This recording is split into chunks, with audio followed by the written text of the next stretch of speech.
The movie begins with a typical wealthy family going to their vacation house. Anne battles against George, her husband, inside the vehicle, in a guessing game about classical music playing in the speaker. It rotates until George stops the car in front of Thompson's house.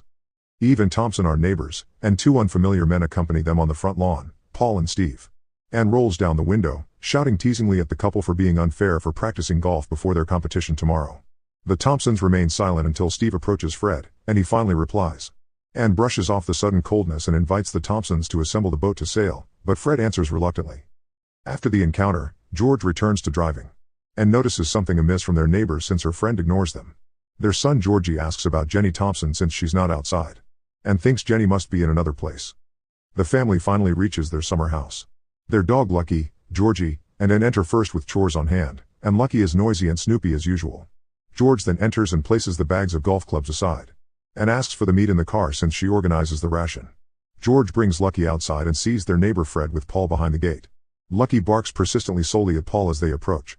George apologizes for Lucky's sudden noisiness, but Fred openly accepts and introduces Paul as the son of his business associate.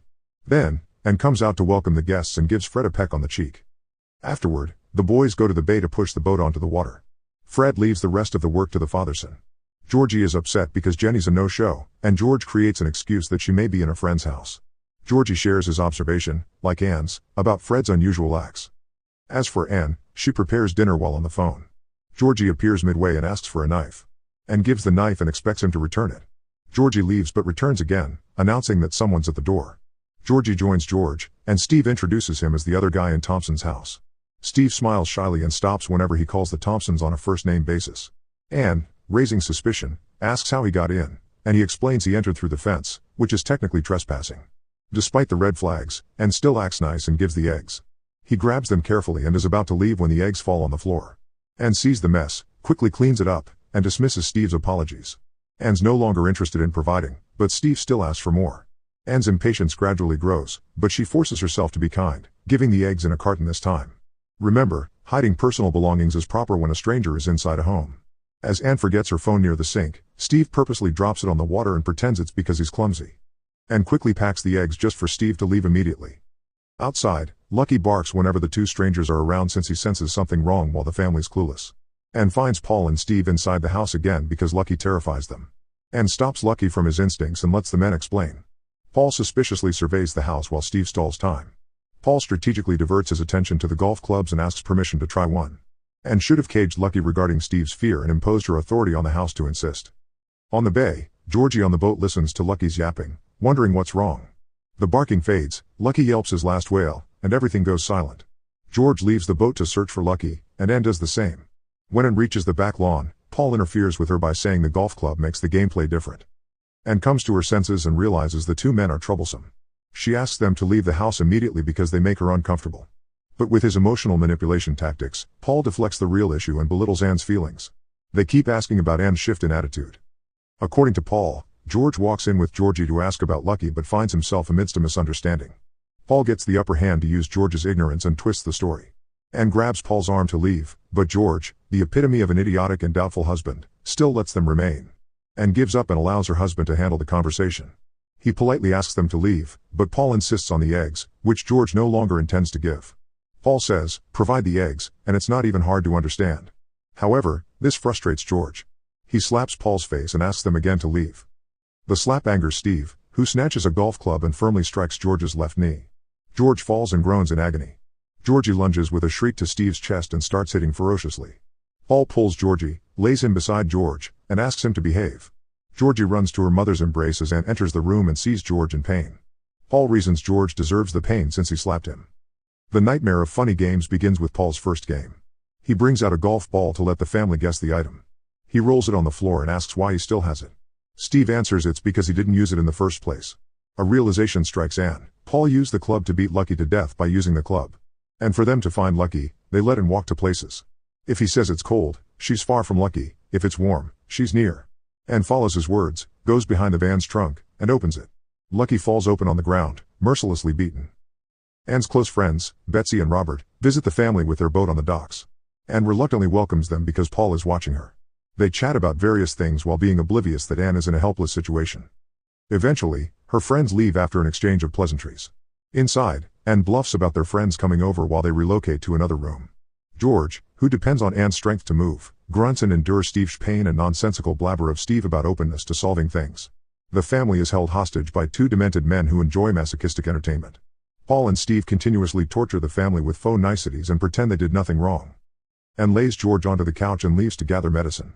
While she's away, Paul expresses his disappointment whenever people act unfriendly.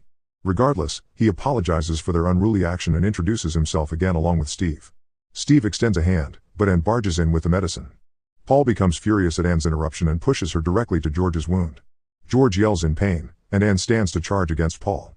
However, Steve handles the mess and heavily kicks George's injury twice. George still hasn't recovered from the previous pain and sits in discomfort. While Paul punches Anne in the stomach, who bellows a cry and pushes her beside George, Georgie cries at his beaten parents. Paul quickly tackles him on the ground and shouts to calm down. After the fiasco, everyone quietly settles down. The tiredness and fear transpire on the family's faces and tremble in the two men's unpredictability. George shakingly asks their purpose. Paul replies that he and Steve are drug addicts who rob affluent families in their vacation houses to support their lifestyles. George shouts, he understands but wonders why the need for violence. Paul responds that they enjoy the display of agony. Then, Paul offers a bet: the family will meet their demise in 12 hours. As for the family, they must bet they'll be alive until morning. The family does not intend to bet on a risky game, but Paul breaks the fourth wall and asks the viewers for their bets. George has had enough and willingly offers his wealth in exchange for freedom. He mentions how Eve and Fred will react if they learn of the two delinquents, but Paul mocks him instead and continues the deal. The next game they initiate is the cat in the bag. Paul draws Georgie from the couch and covers the boy's head in a pillowcase. He then asks George to ask Anne to remove her dress to prove she has a toned body. If she restrains, Paul chokes Georgie in the bag, which forces Anne to strip down. Tears stream down her cheeks as she undresses. The strip show satisfies the two and instructs her to return to her clothes. Suddenly, Paul stands after realizing Georgie urinated on his pants. Anne tackles him as he removes the bag, giving Georgie an opening to escape upstairs to the balcony. Paul constrains Anne in tapes and follows Georgie outside. Outside, Georgie climbs their gate, but he recalls Jenny's house. He passes through the fence, on the water, and to their open house and hides inside. Steve confesses his degradation at home when he begs for the eggs and even checks if it's still intact. While he's away, Anne hops to George to remove her bounds. Alas, Steve returns in time to catch her escape. He rigidly drags her out and pushes her to the ground. The eggs fall to the ground from his arms, and Steve grunts in frustration. Anne kneels and begs him to let them go and that he's still young. She even proposes they'll lie about what happened, but Steve ignores it and comments it's degrading and painful to watch her plead. As for the hide and seek, Georgie disposes of his wet clothes to prevent wet marks and hides upstairs. Downstairs, Paul calls Georgie. Georgie, in the corner, finds a shotgun lying around and spots a corpse in the bathroom. He restrains the well of tears when he realizes it's Jenny's. Georgie takes the gun and runs away, locking himself in another room. Unfortunately, Paul finds him and even directs Georgie to use the weapon. Georgie's hands and face quiver from terror to the point he struggles to operate the gun. When he succeeds, he realizes he carries an unloaded gun. Meanwhile, Anne sits emotionlessly with teary eyes. The back door opens, and Paul imitates Georgie's speaking expression. Georgie rushes to Anne and tightly hugs her with tears streaming down his bluish face. He reports Paul and Steve killed Jenny. In contrast, Paul thanks Georgie for giving him a new weapon. The chase drains Paul, and he grabs food in the kitchen. While he collects food, heavy running footsteps emerge in the other room, and he dies after a gunshot blows out. Paul listens apathetically while the couple screams and sobs in rage. Paul enters the bloodied room and chides Steve for impulsiveness, which leaves the two men to depart the house because Steve shot someone who's not part of the game. The only ones left in the room are the couple and their son's corpse. Anne turns off the television and cuts the tape off with a knife. George lies feebly on the ground, sniffles his clogged nose, and cries to release the anger he bottled when he witnesses their son slain. Anne rushes to George and huddles together for their lost son. The couples plan to contact authorities, but George's phone is in the car. Anne's phone is useless as nothing occurs despite trying to dry it out. Anne limps to houses and idiotically screams for help. Ideally, no one cries when two mental men wander around the vicinity. Regrettably, while she seeks help, Paul and Steve see her on the road, capture Anne, and return her home with a gag on her mouth. This time, Paul calls it the second round. Things turn into a cruel twist. While Paul and Steve negotiate with the couple to keep the torture entertaining, they offer what to use between the knife and shotgun. Before they slaughter, Paul asks Anne to pray before they move to kill, but she knows none. So, he asks Steve, who only knows one. Paul commands Anne to say the prayer meaningfully, and she does it right on the second try. He then adds a handicap where Anne must pray it backward perfectly. However, Anne grabs the shotgun and shoots Steve. Paul screams, kicks Anne to the couch, and frantically searches for a remote. After Paul pushes a button, Time rewinds to the time before Anne shot Steve. Paul knows the future, raises the gun first, and kills George on the floor. The movie ends with Anne, who's still a captive of the two in her boat.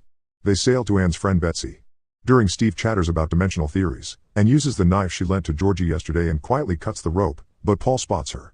Steve automatically grabs the knife and dumps it into the water. Paul withdraws Anne from her seat, kisses her forehead, and effortlessly pushes her overboard. The two reach their next victim, and Paul leads the plan. He knocks on the door. Betsy appears and uses the egg scheme, the same tactic they used for Anne's family. Then, he stares at the camera and smiles contentiously to find another clueless victim for their entertainment.